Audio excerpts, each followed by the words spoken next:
मैं स्वागत करता हूँ अपने इस प्लेटफॉर्म पर, जहां आप लोग को डेली करंट अफेयर के सेशन में 7 अप्रैल 2025 का करंट अफेयर पूरा डिटेल्स में बताया जाएगा। हर करंट अफेयर्स आपका स्ट्रेटेजी के माध्यम से और मैपिंग के माध्यम से बताया जाता है, तो आप सब सेशन लास्ट तक देखिएगा। कई सारे महत्वपूर्ण क्वेश्चन आपको मिलेंगे और वीडियो अपने मित्रों तक शेयर कर दीजिएगा। तो शुरुआत करते हैं आज के पहले क्वेश्चन के साथ। कह रहा विश्व स्वास्थ्य दिवस यानी वर्ल्ड हेल्थ डे कब मनाया जाता है, तो ये आपको बताना है विश्व स्वास्थ्य दिवस कब मनाया जाता है। 4 अप्रैल, 5 अप्रैल, 6 अप्रैल, 7 अप्रैल। तो आज है 7 अप्रैल। 7 अप्रैल को हम लोग विश्व स्वास्थ्य दिवस मनाते हैं और मना रहे हैं, हर वर्ष मनाते हैं। 1950 से लगभग ये दिवस मनाया जा रहा है। क्यों मनाते हैं? क्योंकि आप सब जानते होंगे WHO जो विश्व लेवल पर स्वास्थ्य से संबंधित मुद्दों को जो है डील करने के लिए काम करने वाला विश्व स्वास्थ्य संगठन, वर्ल्ड हेल्थ ऑर्गेनाइजेशन एक संगठन है जिसकी स्थापना होती है 7 अप्रैल 1948 को। इसी की याद में यह दिवस मनाया जाता है। विश्व लेवल पर स्वास्थ्य को कैसे बढ़ाया जा सकता है, स्वास्थ्य से जो है कैसे जो परेशान है उसको उससे निपटाया जा सकता है, उसको उस मामले से जो है उसको उसमें स्वास्थ्य से संबंधित करने मतलब समस्या से हटाया जा सकता है, उसके लिए यह दिवस मनाया जाता है। तो विश्व स्वास्थ्य संगठन के स्थापना दिवस की वर्षगांठ पर यह दिवस 7 अप्रैल को प्रतिवर्ष मनाया जाता है, विश्व स्वास्थ्य दिवस। थीम क्या है? हेल्दी बिगिनिंग्स होपफुल फ्यूचर्स, यानी स्वस्थ शुरुआत आशापूर्ण भविष्य। इस थीम के तहत अब की वर्ष यह दिवस मनाया जा रहा है। विश्व स्वास्थ्य संगठन 7 अप्रैल 1948 को स्थापित एक संगठन है। 194 सदस्य इसके देश हैं। जिनेवा, स्विट्जरलैंड के जिनेवा में इसका क्या है? हेडक्वार्टर है। कहाँ है? जिनेवा में। तो ये आपको ध्यान रखना है, जिनेवा में। इसके महानिदेशक जो है टेड्रोस एंडरनॉम गैब्रियेसस है। तो ये इनका नाम भी थोड़ा सा आपको ध्यान रखना है। अगला है बिमस्टेक की अध्यक्षता अगले 2 वर्षों के लिए किस देश को सौंपी गई है। तो ये आपको बताना बिमस्टेक की अध्यक्षता जो है किस देश को सौंपी गई है। अभी आपको पता होगा प्रधानमंत्री मोदी जो है थाईलैंड के बैंकॉक में कहा क्या करने के लिए गए थे? बिमस्टेक के 6वें शिखर सम्मेलन में शामिल होने के लिए गए थे। वहीं जो है बिमस्टेक के बाद अब की बार बांग्लादेश को यह इसकी अध्यक्षता सौंप दी गई है अगले 2 वर्षों के लिए। कितने वर्षों के लिए? 2 वर्षों के लिए। तो ये आपको ध्यान रखना है। अभी इसके बारे में अभी जो है 3 से 4 अप्रैल 2025 को बिमस्टेक की 6वीं बैठक थी थाईलैंड के बैंकॉक में, आपसे हम बताए ना। और इसी बैठक के दौरान बांग्लादेश जो है आधिकारिक तौर पर अगले 2 वर्षों के लिए बिमस्टेक का नया अध्यक्ष बन गया है। तो कौन बना है? बांग्लादेश। ये जो है अल्फाबेटिकली क्रम में इस सीरीज से होता है। जैसे इसमें जितने देश हैं, कौन कौन से देश हैं, तो ये आपको पता होगा। तो जैसे ये अभी कौन के कर रहा था इसका? थाईलैंड। तो थाईलैंड के बाद अगर टी देखेंगे तो टी के बाद अब कौन सा आ जाएगा? बी आ जाएगा, तो बांग्लादेश आ जाएगा। इसके बाद भूटान आ जाएगा। तो ऐसे नाम से जो है सीरीज से ऐसे इनका अध्यक्षता इनके पास होती है। तो बहु क्षेत्रीय तकनीकी और आर्थिक सहयोग के लिए बंगाल की खाड़ी पहल यानी Bay of Bengal initiative for multi sectoral and technical economics cooperation में प्रधानमंत्री मोदी भाग लिए थे। विषय इसका था बिमस्टेक समृद्ध, लचीला और खुला। इस थीम के तहत जो है इस विषय के तहत इसका आयोजन हुआ था 6वां जो बिमस्टेक शिखर सम्मेलन था। तो बिमस्टेक क्या है? 1997 में स्थापित एक संगठन है जिसका सचिवालय आपका ढाका में यानी हेडक्वार्टर। सेक्रेटरी जनरल इस समय भारत से है, 2023 से भारत से बने हैं। तो यह क्या है? दक्षिण और दक्षिण पूर्वी एशिया को जोड़ता है, तो क्षेत्रीय प्रगति को बढ़ावा देता है। सदस्य देखेंगे तो भारत, बांग्लादेश, भूटान, नेपाल, श्रीलंका, म्यांमार, थाईलैंड। अब जो बंगाल की खाड़ी के आसपास देश हैं वो इसमें शामिल होते हैं, लेकिन नेपाल और भूटान 2 देश ऐसे हैं जो इसमें मतलब बंगाल की खाड़ी से सीमा साझा नहीं करते, बाकी सब देश सीमा साझा करते हैं। तो Sri Lanka, India, Nepal, Bhutan, Bangladesh, Myanmar, Thailand, ये सब 7 देश इसके क्या है? सदस्य हैं। तो ये आपको याद रखना, क्योंकि इसी से आपसे पूछा जा सकता है कि इसमें कौन सा सदस्य है, कौन सदस्य नहीं है। अगला क्वेश्चन देखते हैं किसे। यहाँ है, देखिएगा किसे। किस भारतीय को यूके सरकार ने दी फ्रेंड डारिगटन सैंड मास्टर पुरस्कार से सम्मानित किया है? तो किस भारतीय को जो है सम्मानित किया है यूके सरकार ने? तो सही उत्तर आपका रहेगा सुदर्शन पटनायक ने। नाम से तो आपको स्पष्ट हो रहा होगा थोड़ा, सैंड मास्टर पुरस्कार। तो दी फ्रेड डारिंगटन सैंड मास्टर पुरस्कार किसको दिया गया है? जो उड़ीसा के तट पर हमेशा जो है मूर्ति कला करते हैं सैंड से, वो भी सैंड पर, तो उनको ये सम्मान सुदर्शन पटनायक को दिया गया है। इनके बारे में आप तो जरूर जानते होंगे, हमको जहां तक लगता है, क्योंकि जो है कई बार कोई भी फंक्शन रहता है, कोई त्योहार रहता है, मान लीजिए इंडिया मैच जीत गई, तो उसको जो है वो कला के माध्यम से, चित्र के माध्यम से दर्शाते हैं वहां। तो दक्षिण इंग्लैंड के बेमाउथ में हुआ था क्या? सैंड वर्ल्ड 2025 अंतरराष्ट्रीय रेत कला महोत्सव, वहीं इसका आयोजन हुआ था। सुदर्शन पटनायक ने वही भगवान गणेश की 10 फीट की ऊंची रेत की मूर्ति बनाई थी, प्रतिमा बनाई थी, और जिसके कारण से उन्हें जो है दी फ्रेड डारिंगटन सैंड मास्टर पुरस्कार से सम्मानित किया गया है। तो कौन सरकार किया है? यूके सरकार किया है। ये देखिएगा इनका जो है इमेज है, ये इनका कुछ इस तरह से कुछ ये सैंड पे जो है मूर्ति कला बनाते हैं। अगला है, किस राज्य में प्रधानमंत्री नरेंद्र मोदी ने पंबन ब्रिज का उद्घाटन किया है? और जो एशिया का पहला क्या है? वर्टिकल ब्रिज है। तो इसको ध्यान रखना, सी में जो बनाया गया है, कहाँ? समुद्र में बनाया गया है। तो कहाँ? तमिलनाडु में इसका जो है प्रधानमंत्री मोदी ने पंबन ब्रिज का उद्घाटन किया है। तो इसके बारे में डिटेल्स देखते हैं थोड़ा सा। तो पीएम मोदी रामनवमी 2025 के मौके पर, अभी आपको बताया ना, प्रधानमंत्री मोदी कहाँ गए थे? बैंकॉक गए थे। बैंकॉक से वो इंडिया नहीं लौटे, बैंकॉक से कहाँ चले गए? सीधे श्रीलंका चले गए, जहां उनको श्रीलंका का सर्वोच्च सम्मान भी दिया गया। कल आपसे बता दिए क्या नाम है, इसको आपको बताना है। और वो श्रीलंका जानते होंगे, श्रीलंका से तमिलनाडु एकदम पास में ही पड़ता है। तो श्रीलंका से लौटते हुए वो कहाँ आए? तमिलनाडु आए। तो वही वो जो है पंबन ब्रिज का श्रीलंका और तमिलनाडु में उसका उद्घाटन किए थे। तो मौके पर जो है इसके रामनवमी के न्यू पंबन ब्रिज का उद्घाटन किया, जो रामेश्वरम तंबराम नई ट्रेन सेवा को वहां जो है, और रामेश्वरम तंबराम नई ट्रेन हरी झंडी दिखाई, नई ट्रेन को भी दिखा करके रवाना भी किया। यहाँ लगभग 83,000 करोड़ के रुपए से अधिक की परियोजना का प्रधानमंत्री तमिलनाडु में उद्घाटन किए हैं। तो यह ब्रिज जो है, यह एशिया का पहला वर्टिकल लिफ्ट सी ब्रिज है। कैसा है? वो एशिया का वो भी पहला वर्टिकल लिफ्ट सी ब्रिज, जो क्या करता है? खुल भी सकता है ब्रिज। तो यह ब्रिज जो है रामेश्वरम द्वीप को भारत के मुख्य भूमि से क्या करेगा? जोड़ता है। 550 करोड़ की लागत से यह बना है। 2.08 किलोमीटर इसकी क्या है? लंबाई है। इसमें 99 स्पैन लगे हैं। स्पैन मतलब क्या होता है? खंभों के बीच की दूरी है, यानी इसमें 100 खंभे हैं। कितने खंभे हैं? 100। तभी तो जैसे एक खंभा, दो खंभा, उसके बीच में एक दूरी होता है ना, तो ये 99 स्पैन है। तो इस स्पैन मतलब दूरी, तो एक के बीच में, दो के बीच में एक दूरी है, तो यानी आप इसको देखेंगे तो 100 खंभों पे बना है।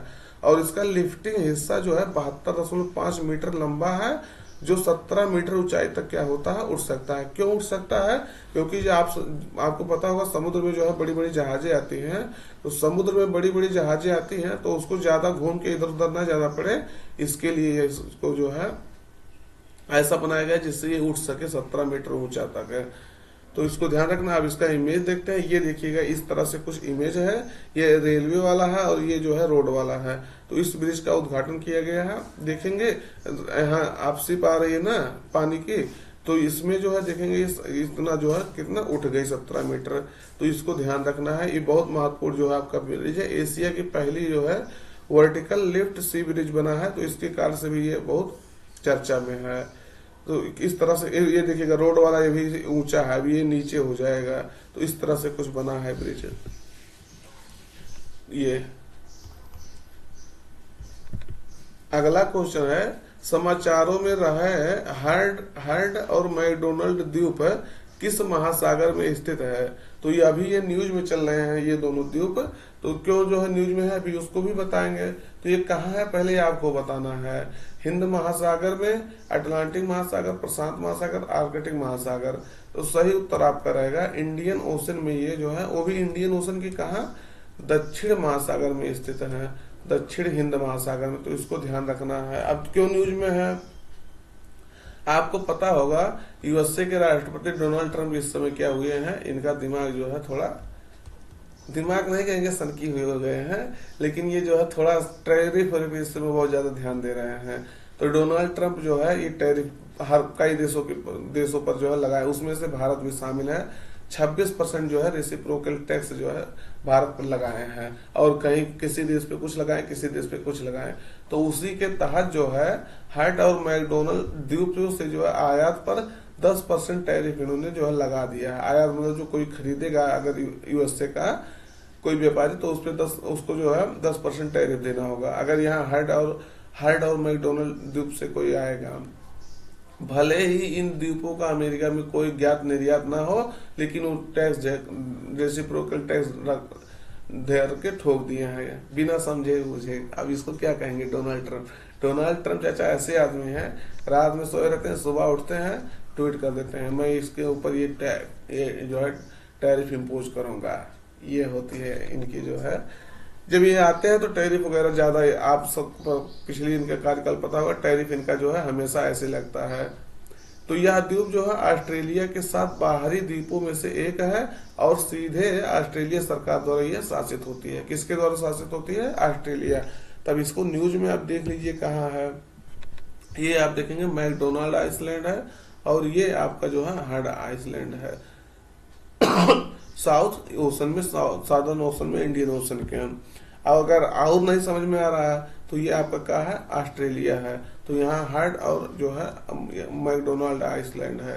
तो इसको देख लेंगे ऑस्ट्रेलिया की किस साइड में ये है। तो दोस्त वीडियो अपने मित्रों तक शेयर कर दीजिएगा, और चैनल सब्सक्राइब किए हैं तो सब्सक्राइब कर लीजिएगा।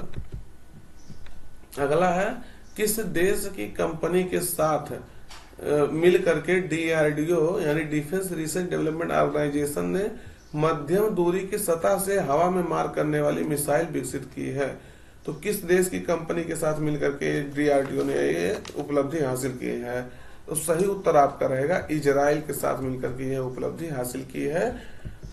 तो डीआरडीओ के सहयोग से भारतीय सेना की पूर्वी और दक्षिणी कमान ने मध्यम दूरी की सतह से हवा में मार करने वाली मिसाइल का क्या हुआ? सफल परीक्षण किया है।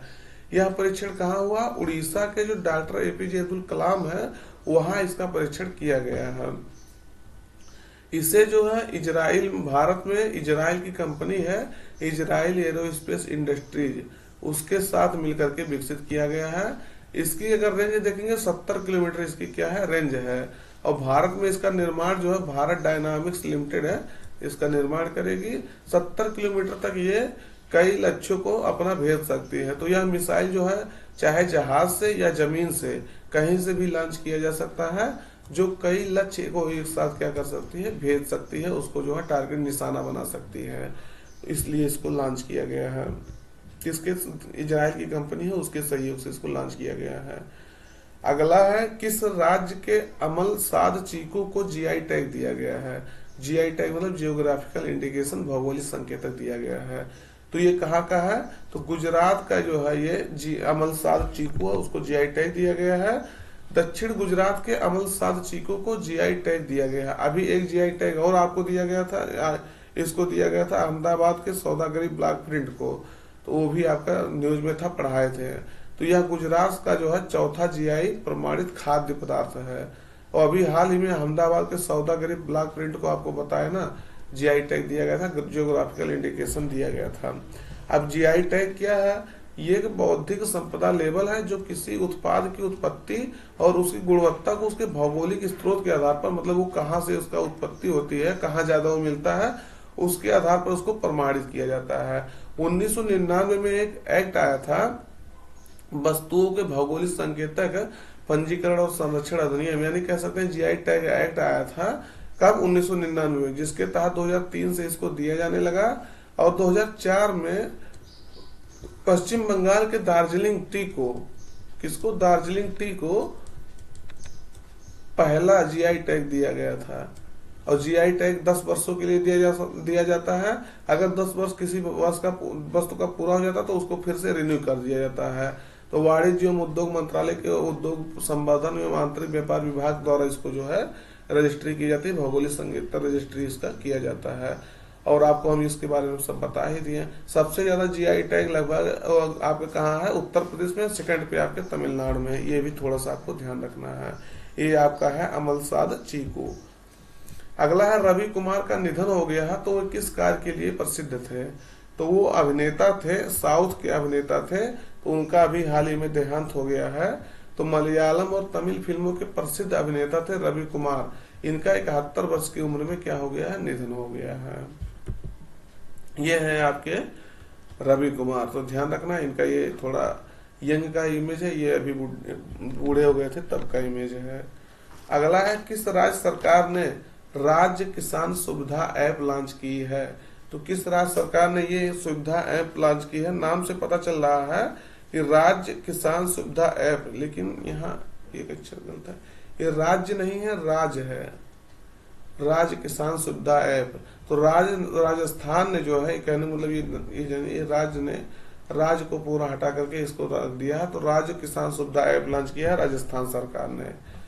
तो राजस्थान सरकार किसानों की सहायता के लिए राज्य किसान सुविधा ऐप लॉन्च की है। किसने किया है? राजस्थान सरकार ने।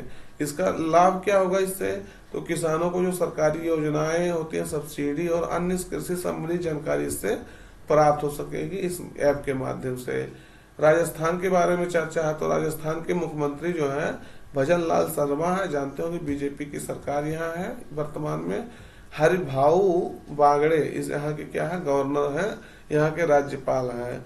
अगर देखेंगे यहाँ लोकसभा में 25 सीटें हैं। कितनी सीटें हैं? 25 सीटें। देखिएगा आप प्रीवियस क्वेश्चन उठा के देखेंगे तो कई राज्यों की लोकसभा और राज्यसभा सीटों को मिलाने के लिए आया है। तो राज्यसभा के यहाँ जो है 10 सीटें हैं, लोकसभा की 25 सीटें हैं। और विधानसभा की देखेंगे तो अभी कुछ दिन पहले इलेक्शन हुआ था, बहुत चर्चा में, तो 200 सीटें यहाँ हैं, याद रखना है। अगला है किस राज्य सरकार द्वारा सन्ना व्ययम यानी सन्ना व्ययम योजना शुरू की है? तो किस राज्य सरकार ने जो है ये शुरू किया है सन्ना व्ययम? तो सही उत्तर आपका रहेगा तेलंगाना सरकार ने।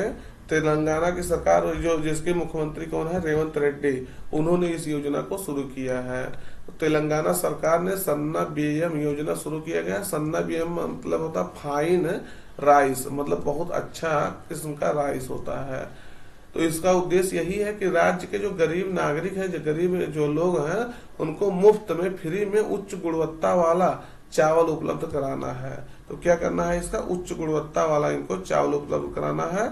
इस योजना के तहत राज्य के सभी राशन कार्ड जो धारक हैं, इनके पास राशन कार्ड है, उनको प्रति व्यक्ति हर माह 6 किलोग्राम सुपर फाइन चावल मुफ्त में क्या किया जाएगा, प्रोवाइड किया जाएगा। वो भी पब्लिक डिस्ट्रीब्यूशन सिस्टम के तहत। जो राशन मिलता है राशन की दुकान पे, उसी के माध्यम से ये उपलब्ध कराया जाएगा। तो याद रखना है रेवंत रेड्डी सरकार यहाँ में है।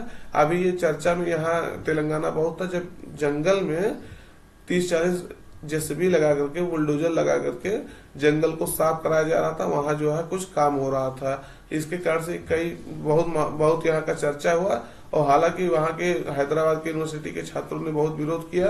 फिर सुप्रीम कोर्ट ने इसको जो है इस विकास पर रोक लगा दिया। तो ये विकास नहीं है। यहाँ जानवर देख रहे थे, मोर किस तरह से चिल्ला रहे थे, जानवर किस तरह से चिल्ला रहे थे, वो विकास नहीं था। वो क्या था, विकास के नाम पर विनाश था। ये आप मानिए या ना मानिए, ये बात सच्चाई है।